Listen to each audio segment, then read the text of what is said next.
The cave you fear to enter holds the treasure you seek. Joseph Campbell. Chapter 1. Plotted in Darkness. Hello there. Sorry to bother you. I'm making a podcast, and I'm going to be asking a lot of fans a lot of questions all weekend, and you're one of the people not staring at your phone. So I thought maybe start with this film. Sure. How are you? I'm good. How are you? I'm doing good. For starters,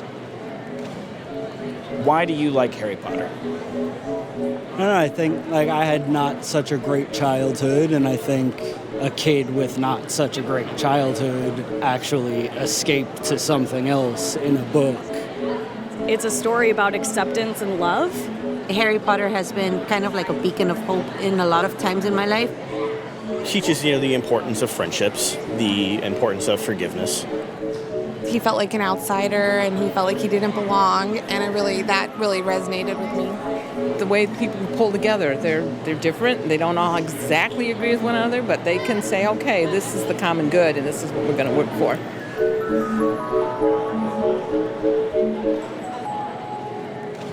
What about the author? What about J.K. Rowling?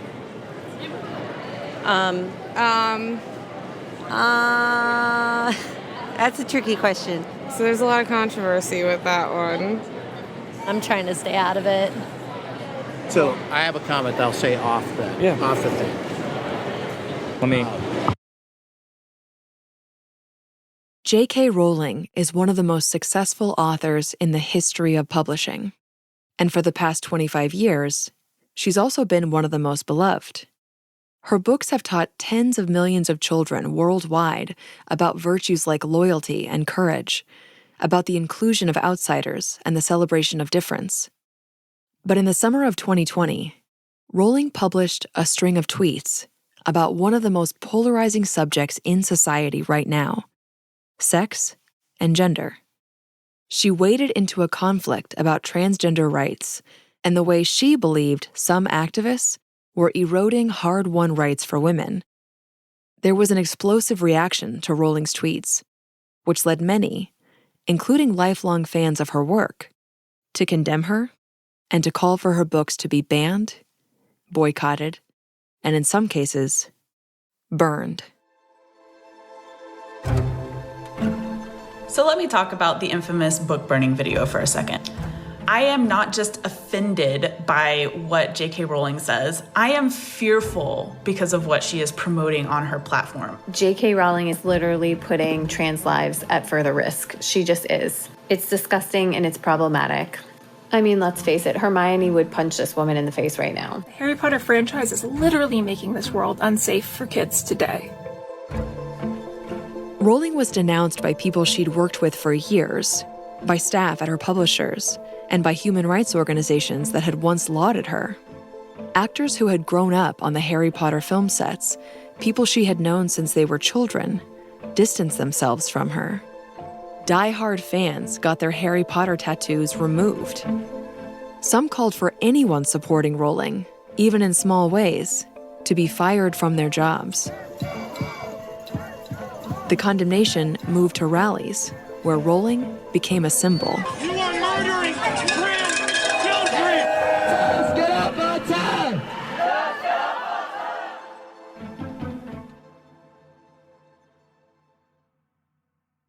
My name is Megan, and I spent the first 26 years of my life in a strict, fundamentalist Christian community. The beliefs of my church were the complete embodiment of my identity and my worldview. My family taught me that we were on a mission from God Himself, warning the world that they were going to hell if they didn't repent and live as we lived. And I was a true believer, certain that I was 100% right. Until I wasn't. 10 years ago, even though I knew it would cost me almost every relationship I had, including with my parents, who I love so much, I left. I've spent the decades since investigating belief and how it compels us to act and identify, and how it colors and shapes the world we inhabit. And reading Rowling's tweets, and then her transformation in the eyes of many who had loved her, it surprised me. Because growing up, it was my community that thought J.K. Rowling was evil, and it was other Christian fundamentalists who had amassed in force to condemn Rowling and to call her work dangerous. The Harry Potter books are mainstreaming witchcraft to our children. They had denounced her. They tried to ban Harry Potter from schools and libraries, and in some cases, they burned her books. God hates this. I mean, he really hates it. It's darkness, and he is light. It is evil. It's a stepping stone, kind of like marijuana leading to crack. The little kids, they don't know the difference. The adults do, and that's a shame on those parents that have their little kids read it. When their kids commit suicide, I told them so. They've been warned. Despite its unparalleled popularity, Harry Potter is actually among the most banned books of the 21st century. And Rowling, even though she's inspired profound adoration throughout her career with fans all over the planet, she's also been the subject of intense, widespread, and vocal backlashes from people whose politics could not be more at odds. And for the past year, I've been trying to figure out why.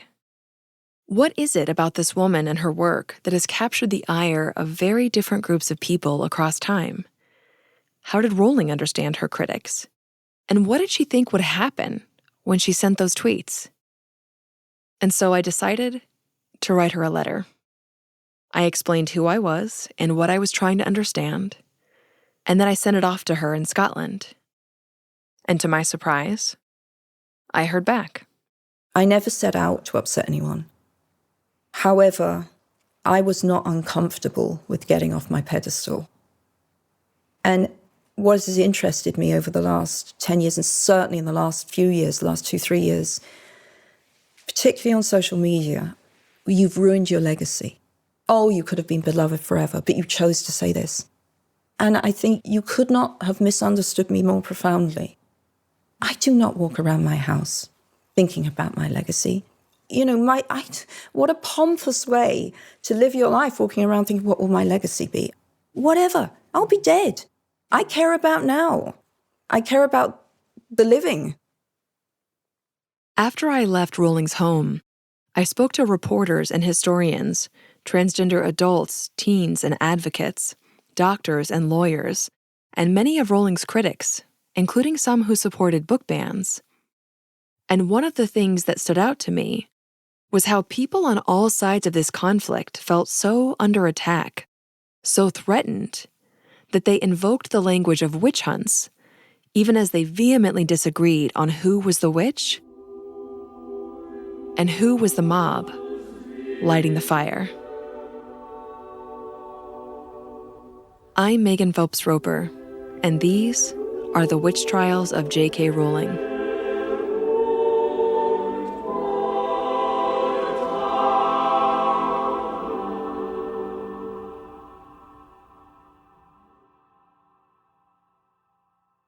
Great. Well, if you guys have water, you sound good. I'm going to put on these headphones. Shall we close that door? It might need to be locked, actually. Last summer, J.K. Rowling invited me to her 16th century stone house, where she lives with her husband, her younger children, and 2 dogs. Later, I would Google the place and learn that it's technically a castle, which, from the outside, makes sense. But inside it felt smaller, cozy even. The rooms were not high-vaulted and lofty, but snug and homey. Think more Hobbits in the Shire, less Princess in a Tower. Rowling was also smaller in real life than I would have guessed. She showed my producer and me into her drawing room, filled with books that she'd color-coordinated into a rainbow over the pandemic lockdown. And it was here that we would sit together, over the course of the next few days, and talk. Get big, deep breaths. Yoga move? All right. Let's do it. Okay, so I want to start with a big question. Why do you think we humans, especially young kids, why do we like stories about witches and wizards and giants and dark magic? What is it about us? And what is it about magic and magical worlds that we find so compelling? I'm very interested in this because I think it speaks to something very profound in human nature. Magic gives a person agency they wouldn't otherwise have. And I think that's particularly appealing to a child, because children inevitably are quite powerless. Even children in happy families are relatively powerless. And the idea that you have secret power, extraordinary power, supernatural power, I think is hugely seductive to all of us, to adults as well, but particularly to children. I want to go back to the early days, and I know you've talked about this period in your life so much over the years, this time just before Harry Potter was published. But I also know that our stories aren't static. They shift over the time with the benefit of hindsight and new experiences and just where you are in life when you're telling the story again. I know exactly what you mean. You're right. I've been asked a million times about the moment when I had the idea on the train. Mm-hmm. And I've said it so many times, but you do look back and suddenly you stumble into this little pool of self-knowledge or memory that can be so illuminating. So I had the idea for Potter on a train when I was 25. Why did that idea come? I've never really known. It just fell into my head, and I immediately thought, I've got to write that. God, I love that idea.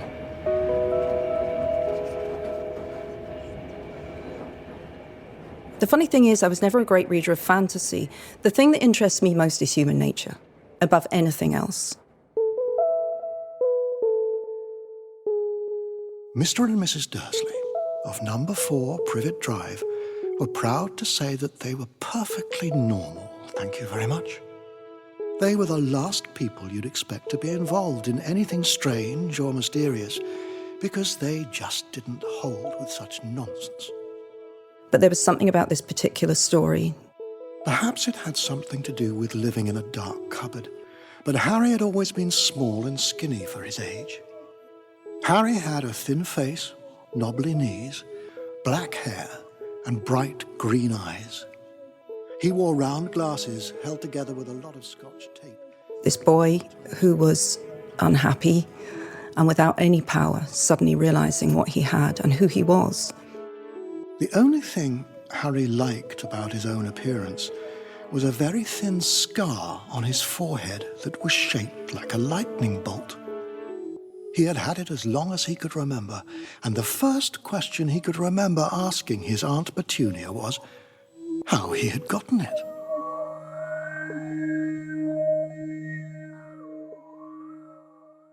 Can you take me back to your life in the 1990s?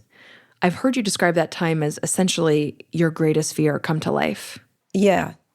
The early 90s for me were not good. I was in a real period of flux at the time. My mother was very ill. I had moved from London to Manchester.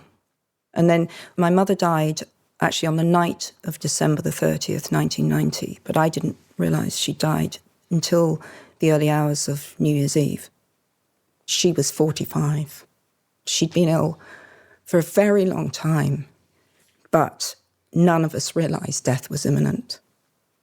That kind of took a wrecking ball to my life, really. To me, this decade now was infused with loss. And I think, perhaps that would have colored my feelings about the story I was writing. Perhaps that would have made me want to put it away forever. But in fact, that sense of loss and this real despair that I felt started to go into the story.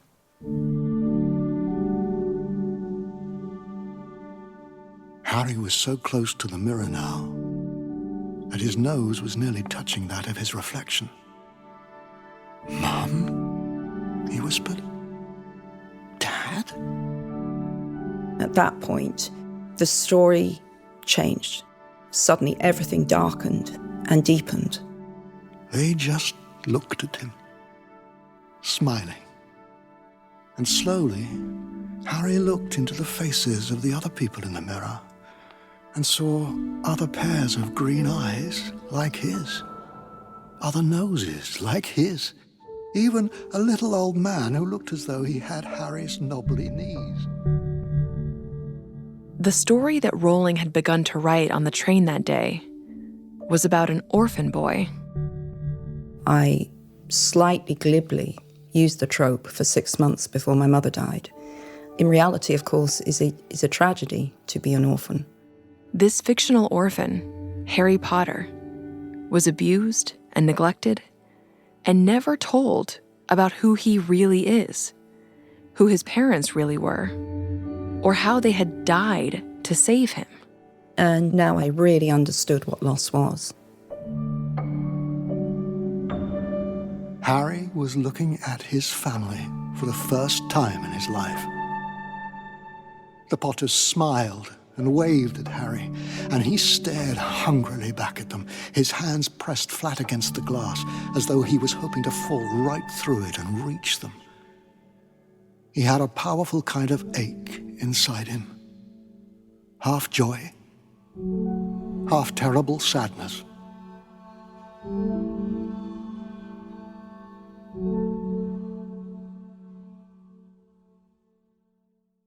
This little manuscript that only I knew this story, no one else had seen it. I hadn't spoken about it really to anyone else. You know, this was the thing that I just clutched onto as I went off on my journeys.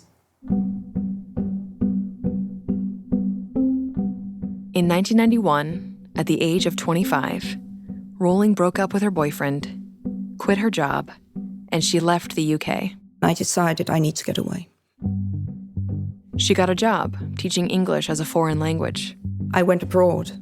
I knew that I liked teaching, and so I thought, I'm just going to go away. I'm going to take a year out, I'll teach. I don't really know why, but I chose to go to Portugal. And initially it did the job. I'm away, I'm in a different environment, this is helping me. But I think that emotionally I was still incredibly vulnerable. Well, in fact, I know I was emotionally vulnerable. So while there was a lot of fun and there was relief in not being surrounded by the familiar, I was pretty lost and pretending not to be lost. Still grieving, unsure of what her future held, Rowling says she tried to put on a good face and move forward.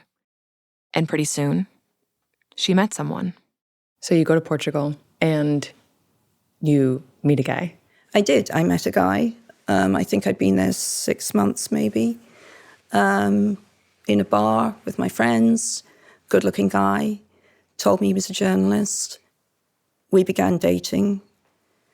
It was okay. It was okay. I'd lost my moorings, and I was drifting along in something that wasn't perfect, but it was good to be wanted. It was good to have affection. But I was kind of adrift. The months went by, and eventually, they decided to move into an apartment together.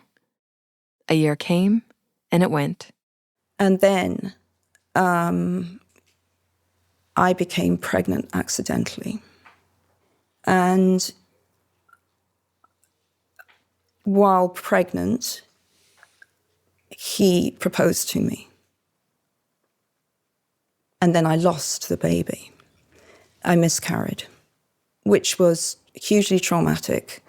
It was traumatic physically and it was traumatic emotionally. And that was another massive loss. And I think at that point, I really was in a very, I was certainly not in a balanced state of mind. And when I lost the baby, I do remember having a moment, in my grief for the baby, I do remember having a moment where I thought, so we're not going to get married. That's clear, right? And I'm almost speaking to myself, that's clear, Joe, we're not going to marry this guy. But he was putting huge pressure on me to get married. So I went through with it and then became pregnant almost immediately we were married, which is a joyful thing because I cannot imagine a world without my Jessica in it. So in with all the bad, there was an amazing, wonderful thing came out of it, and that was my daughter. But as I understand it, even before your daughter was born, your husband had become increasingly abusive. Yeah. The situation was a bad situation, but until you actually go through it, you don't know what you would choose to do. Rowling says she tried to end things. I left him twice before I left for good, and then I went back twice. But it just got worse from there. The marriage at this point has turned very violent and very controlling. At this point, he's searching my handbag every time I come home. I haven't got a key to my own front door because he's got to control the front door. And I think he's not a stupid person. I think he knew or suspected that I was going to try and bolt again. It was a horrible state of tension to live in because you have to act. And I don't think I'm a very good actor. I don't have a very good poker face. And that was a huge strain, to act as though I wasn't going. That's a terrible way to live. And yet, the manuscript kept growing. I'd continued to write. In fact, he knew what that manuscript meant to me, because at a point, he took the manuscript and hid it. And that was his hostage. Oh my God. When I realized that I was definitely going to go, this was it, I was definitely going, I would take a few pages of the manuscript into work every day, just a few pages so he wouldn't realize anything was missing, and I would photocopy it. And gradually, in a cupboard in the staff room, bit by bit, a photocopied manuscript grew and grew and grew, because I suspected that if I wasn't able to get out with everything, he would burn it or take it or hold it hostage. That manuscript still meant so much to me. That was the thing that actually I prioritized saving. The only thing I prioritized beyond that, obviously, was my daughter. But at that point, she's still inside me, so she's as safe as she can be in that situation. In July of 1993, Rowling gave birth to a baby girl and named her Jessica, after one of her favorite writers, Jessica Mitford. She says it was this experience of motherhood that would ultimately push her to the point where she had to make a change. I do remember thinking very clearly, and that was probably at the moment I knew I had to leave, about a month before I did leave. She's not going to grow up and watch this happening to her mother. She's not going to grow up and think that this is normal or okay. So she started mapping out a way to get to her sister, who lived in Scotland. I'd been planning a kind of orderly withdrawal. I've been trying to set things up so I get my daughter out, everything's smooth, everything is arranged. But then there came a night, I don't even know what triggered it, and this was probably about a week before I'd planned to make my exit. There came a night where he became very angry with me, and I cracked, and I said, I want to go, I want to leave. And he became very violent, and he said, if you're leaving, you can leave, but you're not getting Jessica. I'm keeping her. I will hide her. So I put up a fight, and I paid the price.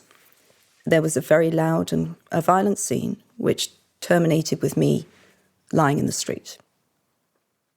And then I thought, right, I'm going to the police, and I went to the police, and I was assessed, and I was agreed that I clearly had just been beaten up. I was pretty bruised, and I filed a complaint, and the next day went back to the house with the police and got Jessica back. Sitting where you are today as one of the most powerful, influential women in the world, like, it almost seems like you're describing a different person. You know, you are a person without a key to your own flat, and you're being physically abused and beaten up and smuggling out, plotting an escape. But the thing is, I am still that person, you see. Mm-hmm. To me, the through line is very clear.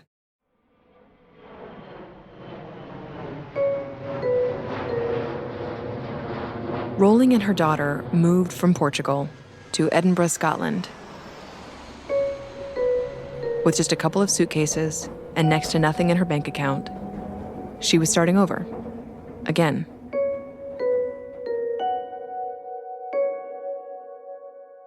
When you moved back to the UK, what did your life look like? Well, I'm not going to say it was as low as you can go, because it wasn't. I had very kind people who helped me. I could go stay with my sister, which was obviously not the case for some people who find themselves in my situation. And I think I spent 2-3 weeks with my sister, and then I moved into my own place, which was really a glorified bedsit. Wait, a glorified what? Bedsit. Do you not have that phrase? What is that phrase? I mean, it's like a room and a half. You know, so my first flat was like, there was a bathroom, but the kitchen, pretty much everything else is together. Oh, okay. Like a studio apartment is, I think, what we get, but like that sounds so much more glamorous than bedsit. And I call Jessica Decker, so Decker and I were sharing a bedroom. Rowling said she was even more adrift than when she left the UK years before. She was divorced, broke, a single mother, and she had just enrolled in a teacher training program in hopes of eventually getting a job at a local school. But I was living on benefits, which you would call welfare, obviously, and I was, at this point, my mental health was not good.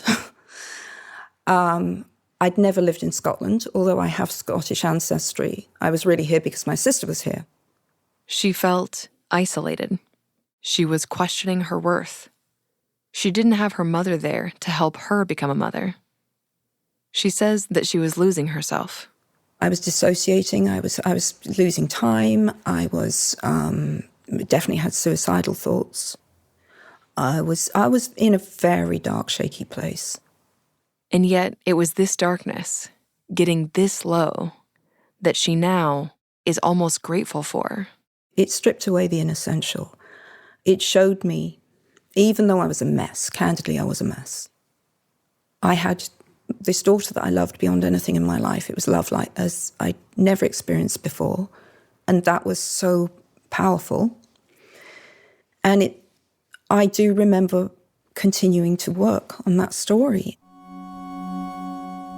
I spent 17 years working on Potter. And there are things I understand in that story that no one else can possibly understand, and which I stayed true to, even as my own life improved and my own state of mind became healthier.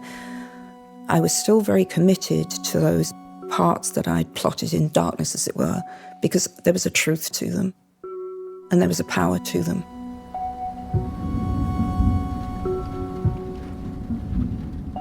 But you must know who your mum and dad were, he said.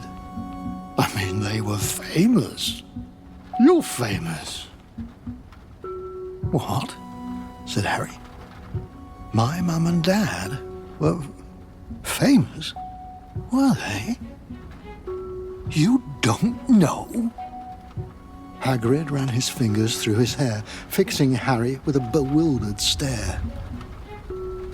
You don't know who you are?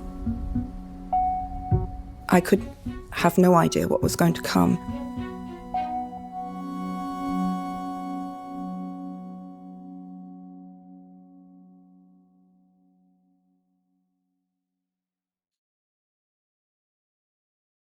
This podcast is supported by Moinkbox. Before I moved to a tiny farming community nearly a decade ago, I didn't really have a sense of where my food came from or how it was raised. Now I do, because I subscribe to Moinkbox. Yes, that's Moo plus Oink. I know a lot of family farmers, and Moink is a meat subscription box company on a mission to fight for the family farm. Located in rural America and run by an 8th-generation female farmer, Moink meat is better than what's at your typical grocery.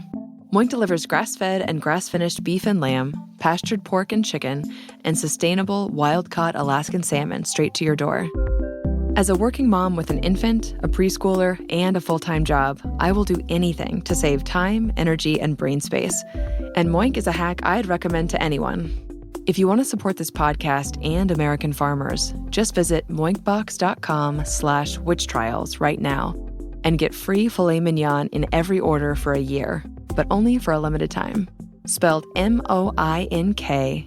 That's moinkbox.com/witchtrials. I have been obsessed with mail since I was a little girl. It always seemed so magical, these letters and packages from faraway friends and family just appearing at my house. Postal workers would take the letters I scrawled and whisk them away to my globe-trotting grandmother. And that childhood fixation is still going strong. Don't get me wrong, I love the ease of digital communication too, but there'll always be something special about real mail. And what's great now is that there's a tool that makes it super easy to ship letters and packages all over.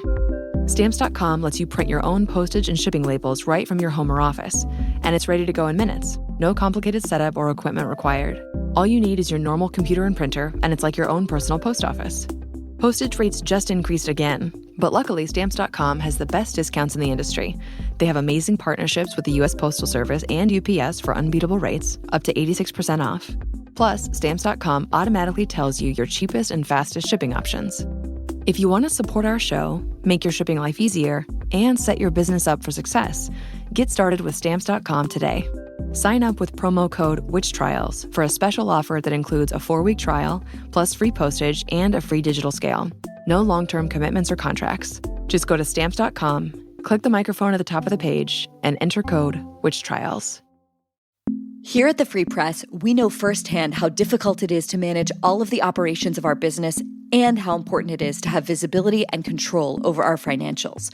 Businesses like ours just can't afford not to know our numbers, and that's why we would love to tell you about NetSuite.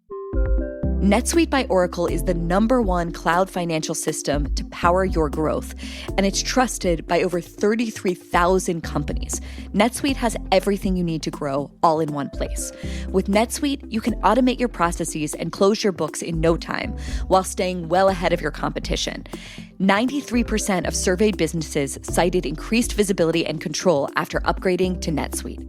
So on behalf of the Free Press, if you run a business and you need a best-in-class financial system, we strongly recommend NetSuite.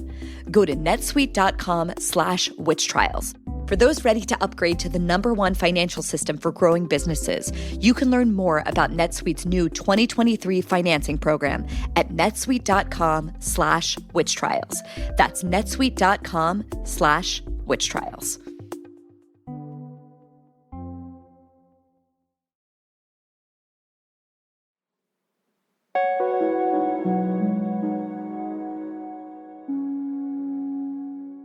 A part of the folklore around Harry Potter, which turns out to be true, is that originally the first book was rejected by 12 different publishers before finally someone was willing to put it out.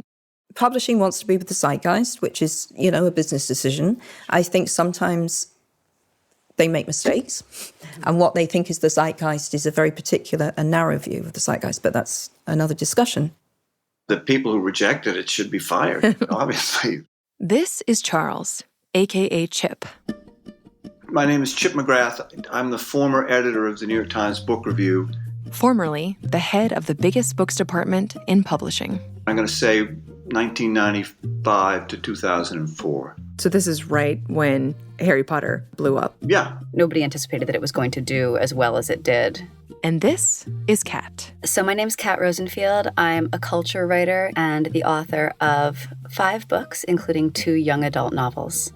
Even after Rowling was finally able to get a publisher. When it was first purchased, it was not anticipated to be a particularly big book. They only printed 500 copies. The publishers, both the ones that rejected the book and the one that finally agreed to put it out, they just felt like it wasn't of the moment. I think there were 3 things going on with the book. Firstly, boarding school, passé, no one's going to be interested. Secondly, it's too long. So the first one's 95,000 words, and I can't even remember how long Phoenix is, Order of the Phoenix, but little did they know what was coming. And then thirdly, I don't think it was necessarily, it might have been that he was a boy. One of the issues was about gender. In particular, the fact that Rowling was a woman. So then they want me to not use my first name. They want me to use my initials. They were concerned that a woman's name on the front of the book would discourage boys from wanting to read it. And this has always been a concern in publishing. How do we get boys to read? And so this pen name, J.K. Rowling, was selected at the behest of the publishers. Joanne Rowling doesn't even have a middle name. The famous J.K. was made up just for the books. There was an understanding, I think, at this point that the novel was going to have limited appeal already. So this was a way of trying to attract more readers, choosing a gender-neutral name. In 1997, the 500 copies of the book were distributed to bookstores and libraries. The first time I saw the book in a bookshop. Now that to me was a bigger deal than I could express to you. I am a published writer. Look, there it is. Do you remember where you first saw it in a shop? I remember vividly.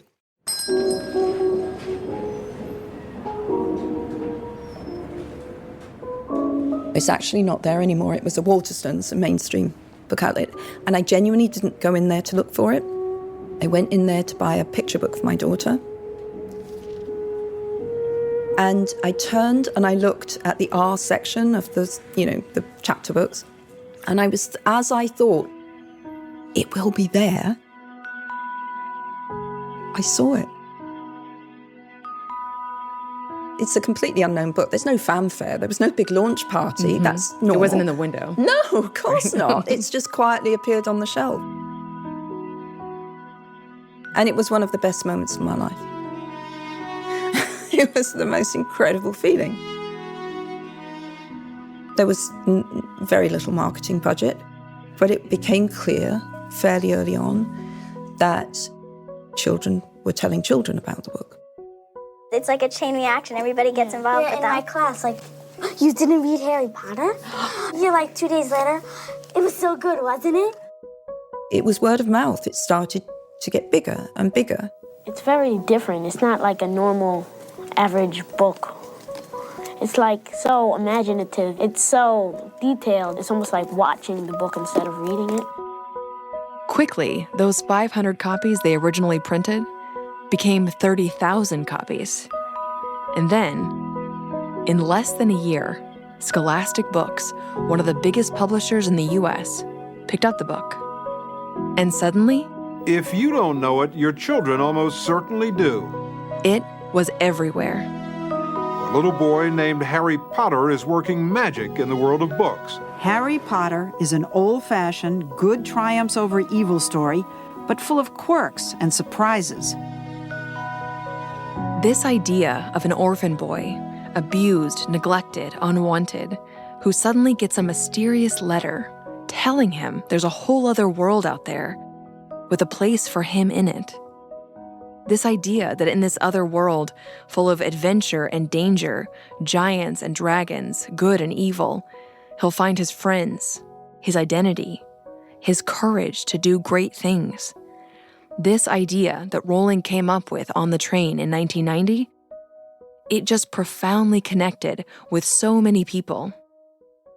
And as its success grew, Rowling's own life started to become part of the story.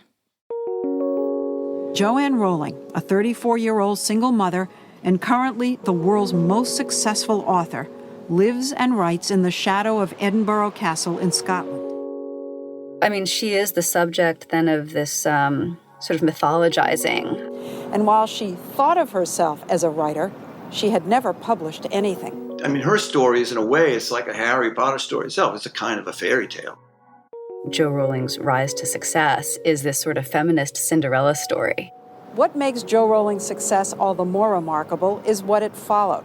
She had few friends and fewer prospects and ended up on welfare, actually skipping meals to make sure she had enough money for her 4-month-old baby. You have a single mom on welfare who writes this book that changes the course of the culture. Her agent says that Rowling, barely 5 years away from welfare, could end up making $100 million.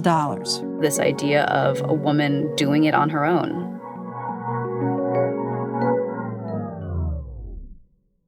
I was so ill-equipped for what happened to me.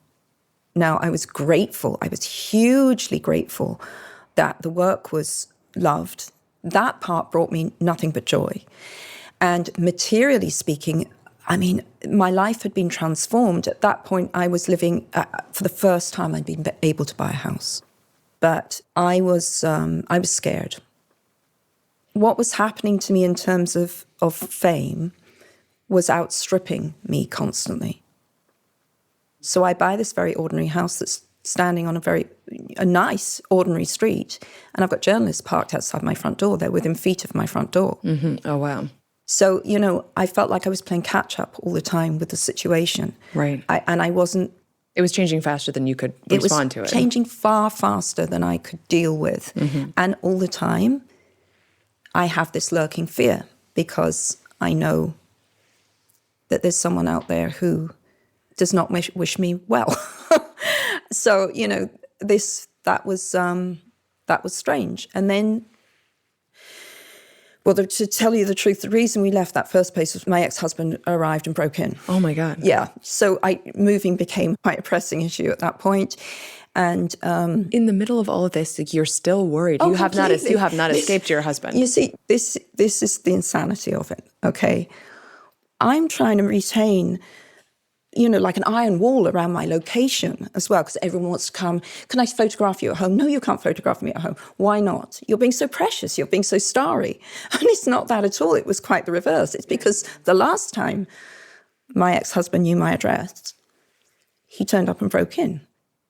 What was that like? I mean, you're this rising star and you're still trying to hide. I think that's actually the most accurate summary of my situation I've ever heard. Try and reconcile suddenly having a lot of press interest with really, really wanting to live under the radar for very concrete reasons. Not because I thought I was Salinger, not right. because, I'm Greta Garbo, but because your own safety. Yeah. I was living in a state of real tension that I couldn't express to many people. 11, 10, 9, and yet, with the release of each new book, the Harry Potter phenomenon broke new records. There were midnight release parties where, all over the world, thousands of people lined up or camped out all night. At midnight, less than 1 hour from now, the new Harry Potter book goes on sale here in Southern California. Potter fans in other cities like London, where children actually slept outside bookstores overnight when the latest in the series was going on sale. I mean, the thing about the Potter thing was it went on and on and on. I mean, it was a publishing whirlwind. It's unprecedented in American children's books. It's unprecedented in English children's books. There's nothing that compares to the velocity of the success of Harry Potter. And it's not just kids. Adults are into Harry Potter, too. Well, I started out buying them for my grandson, who's very young, and then I started reading them, and I liked them so well, I kept going. You really feel you know this character. It was increasingly difficult to describe how big it was. This is really nothing that can be compared to a normal success. People kept trying to kind of outdo themselves in terms of their superlative language. The largest printing of a book ever, the fastest selling book ever. It was somebody is picking up Harry Potter every 30 seconds. The books are now in 26 languages and 140 countries. The Potter books are available in 200 countries and translated into 46 languages. It was really insane.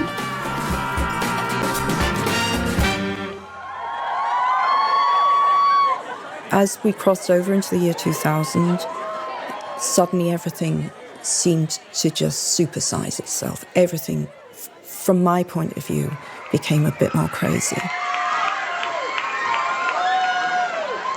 It all became so much that it started to seem like too much. J.K. Rowling had created an uncanny world, and the phenomenon that surrounded it was itself becoming uncanny. I was signing for like 2,000 people at a time. You've got fights breaking out in the car park. You've got security there. Just the enormity of it brought this tension. There is something about a mass of human beings. There's always an edge in a crowd, always. And in 2000, at a big crowded book signing, we had a bomb threat at one store from allegedly a far-right Christian person. It was clear by this time that there was a mounting backlash to Harry Potter. As we approach the 21st century, it doesn't take a rocket scientist to recognize that our entire culture is in trouble. We're staring down the barrel of a loaded gun, and we can no longer afford to act like it's loaded with blanks. And a movement was growing to stop Rowling and ban her books. Things are getting a little bit nervy at this point, you know.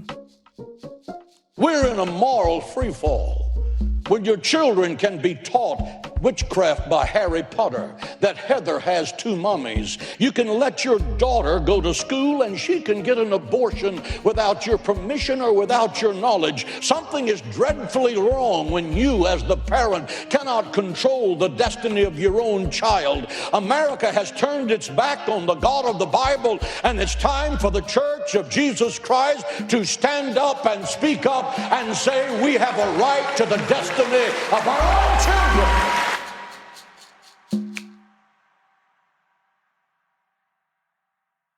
The story continues in Chapter 2.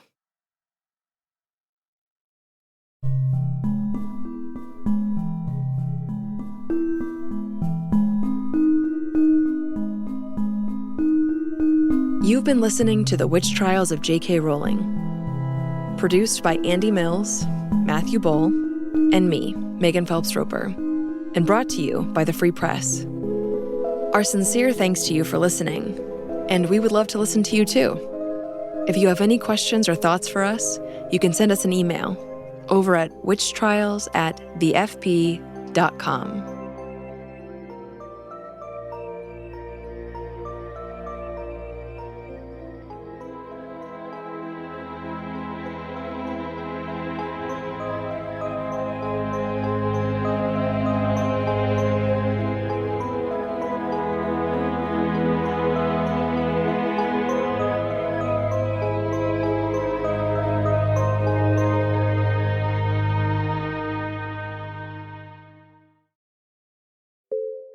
This podcast is brought to you by the Free Press. The Free Press is a new kind of media company trying to help restore trust in journalism at a time when that trust is at a historic all-time low. And we're doing that by printing stories, hosting debates, and publishing a wide range of opinion pieces, all in an effort to break out of echo chambers and fight against confirmation bias, and see the world as the complicated and sometimes wonderful mess that it really is. If that sounds like something you value, become a subscriber today at thefp.com.